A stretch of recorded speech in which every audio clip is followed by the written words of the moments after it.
Good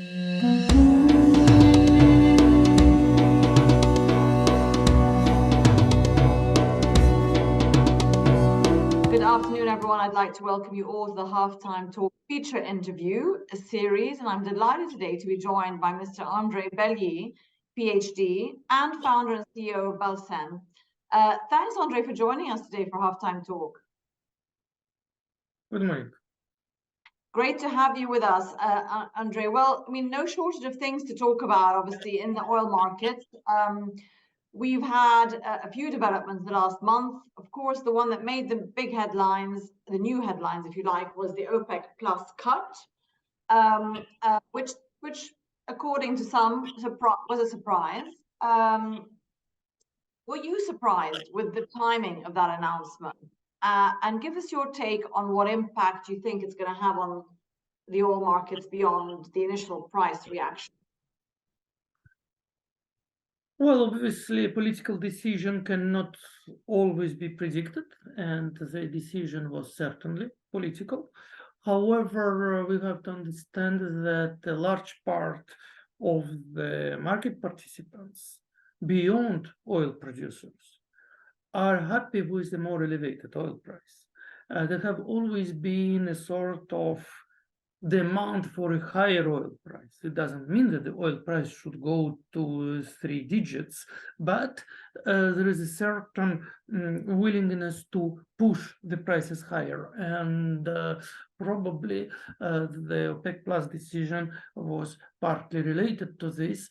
And in addition to that, we have to understand that Russia coordinated with Saudi its own decision to reduce oil output by 5%. And this decision was taken last February following the G7's price cap implementation. And I mean, you're saying Russia coordinated. I'm sure it did with OPEC because they want to stay in the group. And OPEC also wants Russia to stay in the group. They want to maintain that cooperation. But have we seen any evidence of that cut, do you think, from Russia itself? I mean, is that evident in the market from the sources that we may have? It's hard to trust, obviously, the official line in Russia. A lot of analysts say that hasn't really happened yet. Well, unfortunately, all information on oil production in Russia is classified. So it's kind of like big state secret. And therefore, we can only rely on the press releases which come out from different sources. What we see in the market is that the price reacted to the latest decision by OPEC Plus, and it didn't really react to the Russia's decision, which occurred in February, which basically may mean anything. May mean that the market was not sure that Russia's place is so significant with the 5%. And on the contrary, markets would look more on the Saudi and UAE part, looking at what's going to be there. So in any case, the price effect was after the OPEC Plus decision, not after the Russia's decision. Okay, and I think when OPEC Plus came out with its announcement, the Russian previous decision was queried, and some were saying, well, maybe this is let's now include Russia's volume in the OPEC stated volume, just to be conservative. So that's kind of what seems to be the take on the market in terms of pricing that in. Are we seeing sanctions taking any more effect as we go into this year? On Russia's revenues, let's say. I know we've seen the higher oil price, obviously, as a result of certain actions, but with the product sanctions also kicking in February, what impact are we seeing on sort of Russian energy policy as a result, do you think? And what impact might we see going forward? Well, impact on the economic chains are visible. They have been observed since probably last summer, because sanctions were imposed first of all on the access to critical technologies, including deep water drilling, liquefaction technologies. We saw that Russia's gas or LNG producer Novatek had to renounce from the expansion of the Arctic LNG into the Arctic 2. Yeah, so we also saw a number of difficulties faced by Gazprom in ensuring the pipelines operation, but there are no real effects on policies. So the fact that Russia has been thinking of more resilient policies for quite a long time basically creates a certain leverage against the sanctions. Yeah, and that's exactly what is happening. When you look at the budget revenues, what we observe is that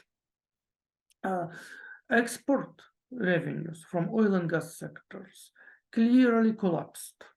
But when you look at overall oil and gas revenues, then the situation is not that critical. Why? Because most of the taxes are relieved at the level of exploration, yeah, not at the level of export. And this tax scheme was designed back to 2018, the so-called tax maneuver. And I wrote a blog article back then asking whether Russia moves to a new social contract with this new tax maneuver. And one of the assumptions that seemed to be at that time to myself was that Russia wants to make its oil and gas sectors more resilient towards any international sanctions. And that's exactly what is happening now. So once we look at the taxation regime, we see that Russia still relieves a lot of revenues from oil companies at the level of exploration. So Russia doesn't care whether oil companies have enough of exports or not. Yeah, it's very difficult for the oil industries, right? But the Russian budget survives. And so far, I don't have an impression that Russian authorities are considering long or even mid-term effects, though they're more concerned within the shorter range of effects. Absolutely. Yeah, to survive and to keep funding its war. And as you said, any extra revenue it gets from the exports is icing on the cake, so it's getting its revenue internally. And then, of course, from quite a healthy oil price. It's interesting that you said that the OPEC plus move was political, because a lot of people we've talked to in the last week or two have said, of course, there's always politics in it. The whole, oh, we've done it and we don't care what the US says or etc. But many people would have said, no, this was purely, trying to backfire at the short sellers in the market, etc., and trying to sort of recover a little bit from that, at least temporarily. Let's talk a bit, Andrei, about gas, because we've talked about oil a little bit and Russia's leverage, of course, of what it can do and not do. How much leverage does Russia have on Europe today from a gas point of view compared to a year ago? It looks like Europe's much more comfortable, in a much more comfortable position, isn't it? It is, and there have been a lot of efforts made during the last year, but note that efforts in diversifying from Russian natural gas, particularly in creating infrastructure for diversification, have been envisaged since the EU Energy Union was set back to 2015. So in 2015, many wondered why the European Commission invests so much into the pipeline interconnectors or in LNG terminals, which are not really used. The utilization rates were really, really very low. But once the crisis started last year, all this infrastructure was employed, could be employed, and has been employed.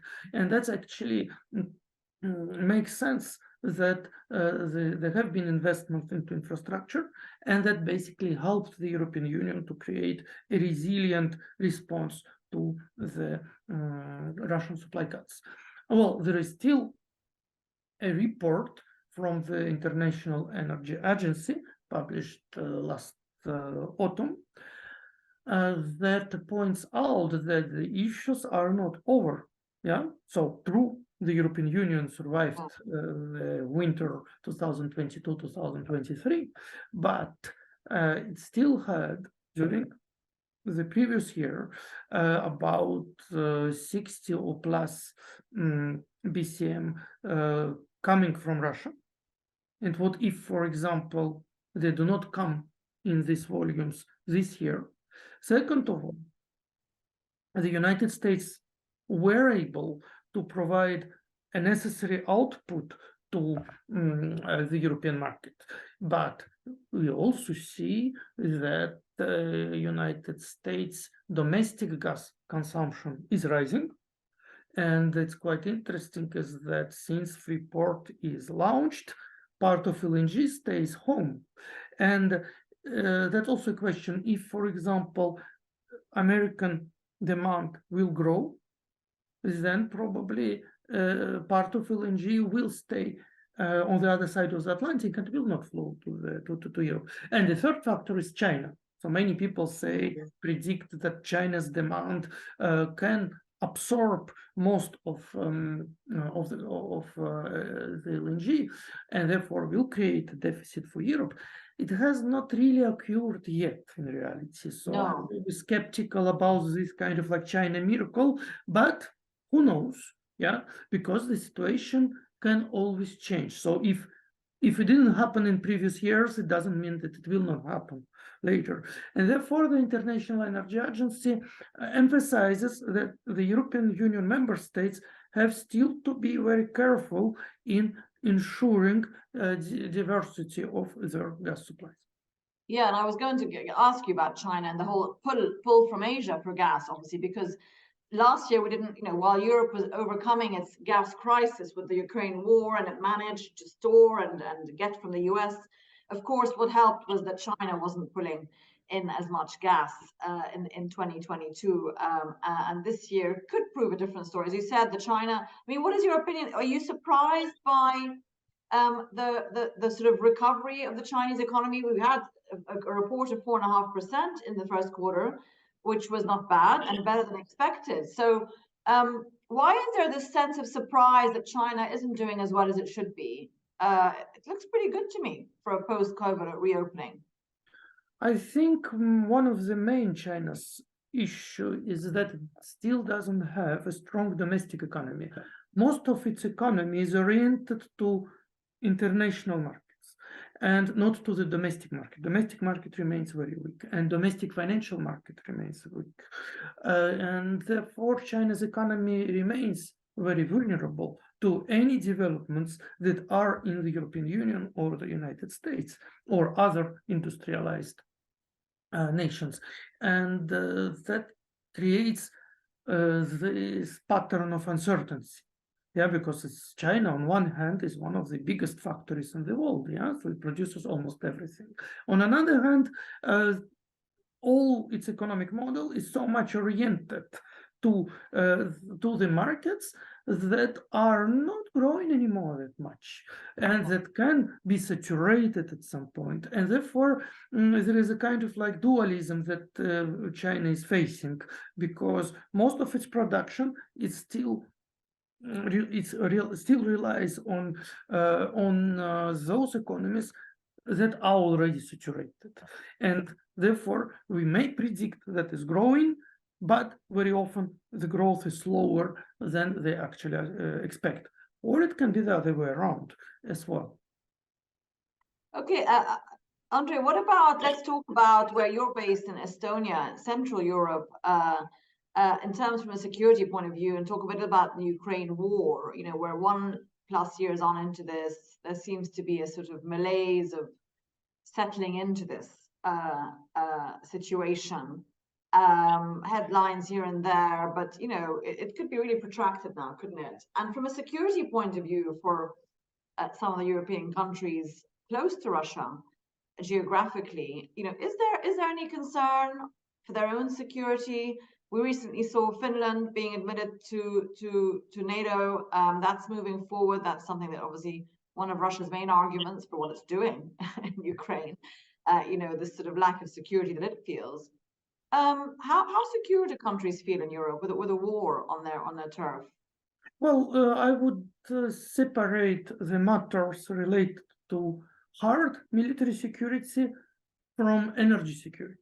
So hard security is very difficult for me to comment because I don't know exactly what are the available military infrastructure capable to respond in case of a potential invasion. Adding to that, we have to assume that there is a NATO bloc, and the NATO bloc depends very much on the willingness of the United States to provide assistance. Also, much depends on Russia's own rationality. Russia's political elites are well, they're doing a lot of irrational things, but are they that irrational to go against NATO? So let's say there are a lot of questions to which I guess many of us don't have answers, and particularly somebody who doesn't really follow the security matters like myself wouldn't have an answer. However, in energy security is a different field, and you correctly said about Central Europe. They are very vulnerable on links with Russia, and therefore some of the countries, mainly Hungary, are always trying to find certain exemptions from restrictions on Russia's hydrocarbons in order to keep their economies going.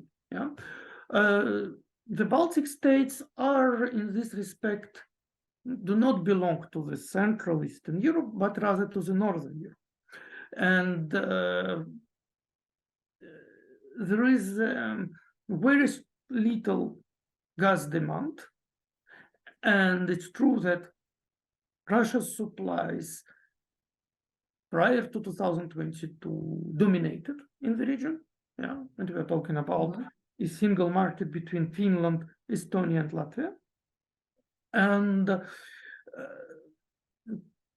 you remember that last year Russia reduced or halted all gas flows to Finland, and then Finland received gas from Latvian underground storage, which was previously filled by Russian gas. Yeah. Now the situation is as following: the Baltic states and Finland are dependent on new LNG terminal, which is installed on Finnish, which is docked on Finnish coast. Then there is a Lithuanian LNG, which operated since 2014. When Lithuanians opened their LNG terminal 10 years ago, they got very bad terms with very strict access on the long-term basis to the terminal by some Norwegian LNG exporters. But now they have changed it. Since 2019, I guess there were a number of changes introduced. And for example, last year, Estonians purchased quite a significant volume of LNG from Klaipėda Lithuanian LNG terminal. Overall, the regional gas demand fell for about 35% on year. Yeah, 35% is the biggest reduction compared to all the rest of Europe. And was that triggered by price? I mean, was that sort of triggered by price as well, in terms of the price killing demand, if you like? That's partly the reason, right? Not just the fact. But there is also a capability to switch fuels. For example, in Estonia, there is this oil shale, which was used for the electricity and heat production, and the shale use is now at maximal, one of the historical maximals, at least in second independent Estonia, so since 1992. There is also an increased use of wood chips. And like Estonia exports more wood chips in terms of terawatt hours. It exports more wood chips than it imports natural gas. So imagine that actually if they export less, then automatically natural gas demand collapses. Finland also demonstrated quite impressive, quite remarkable reduction of natural gas demand. But overall, the main dilemma for the Baltic states and Finland is the following. Do we rely on expensive LNG, or do we further reduce gas demand? Because many believe that the region is able to annihilate gas demand, to reduce it almost to zero. Then why do we need to invest again into additional volumes? And the price, as you rightly said, for LNG that was purchased by the local utilities, by the energy suppliers, is very, very limited. Yeah, some of the figures are about 250 euros per megawatt hour. So it's a historical high. And therefore, the main dilemma is whether to continue doing it or to reduce gas demand. And the main issue here is the weather conditions, because we all have these 3 or 4 weeks of unpredictable winter that can be very, very cold. And without natural gas imports, you cannot deal with this. You still have to have these additional volumes of gas to heat homes and to provide industries there. Absolutely, that cushion. And of course, last winter, the gas situation in Europe, there was a couple of cold weeks, but of course, that's one reason attributed to the fact that Europe got through last winter. But now it has better stocks in place. And of course, that dynamic of changing its reliance will continue, and Europe is clearly working on that. Before we let you go, Andrei, just a little bit of a forecast outlook for prices. I know that nobody can predict prices, but give us a range of in the oil market, whether you see us getting to triple digits this year. A lot of people are saying we won't hit that unless a really big surprise comes along, that everything's been sort of priced in terms of second half year, stronger China demand already priced in. Do you think we'll hit those triple digits? Do you think that OPEC Plus will support keeping prices at triple digits? Well, obviously, I don't have a crystal ball. We don't have a crystal ball, but I would doubt that 3-figure digit would sustain, and that OPEC Plus is interested to have it. Yeah, there is a willingness to sustain oil price, and that's exact willingness to sustain it beyond the club of producers. So there are a number of industries in the West, including those who are involved into the energy transition, who are interested in having the higher elevated oil price. But an overheated oil price nobody wants to have. And OPEC Plus are the least interested in having triple-digit figure, because that will accelerate the demand erosion, that will accelerate a switch to alternative energy, to electrification, because one of the main issues with the energy transition is that the overall concept is based on electrification of transport, of heating, and, if successful, of industries. And if oil price is elevated enough, then electrification becomes an economically feasible option. But if it's not, then electrification remains too expensive, and nobody will dare, or let's say the economics would not be ready to conduct electrification. So I would doubt very much that OPEC Plus will sustain the 3-digit figure. Yeah, I mean, that's a Goldilocks figure of mid-80s to mid-90s. It would be perfect for them, and okay for some consuming nations, but certainly not for many developing nations who are struggling already with other inflationary and debt-ridden problems. But Andrei Belyi, PhD and founder and CEO of Balesene, thanks so much for joining us today for Halftime Talk and giving us your outlook for the energy markets as we go forward in the year. Thank you. Thank you very much.